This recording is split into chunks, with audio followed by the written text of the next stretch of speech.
Hello student, তোমাদের কাছে আজকে আমি একটা অঙ্ক নিয়ে হাজির হয়ে গেছি। দেখো অঙ্কটাতে কি বলেছে। A chemistry laboratory request for a 25% solution of ferrous sulphate. মানে ফেরাস সালফেটের 25% সলিউশনের জন্য একটা কেমিস্ট্রি ল্যাবরেটরি রিকোয়েস্ট করেছে। Supplier has 40 millilitres of 20% solution.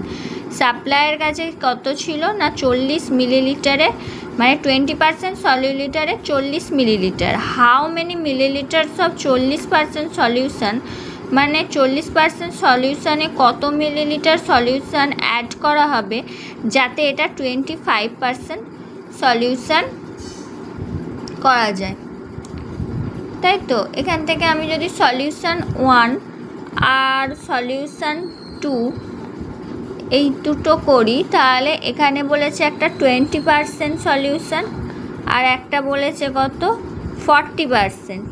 ঠিক আছে, এই দুটো সলিউশন কিন্তু চেয়েছে কত 25% সলিউশন। আমাকে বলেছে অ্যাড করে এটা 25% সলিউশন করা যাবে। তাহলে মিক্সচার অ্যালিগেশনের মধ্য দিয়েই করছি।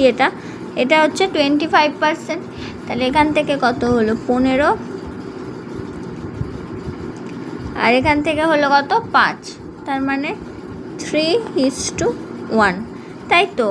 কিন্তু বলেছে এখানে কত মিলিলিটার, না এ supplier has 40 millilitres of 20% solution. তার মানে 20% সলিউশনে 40 মিলিলিটার, মানে 3=40।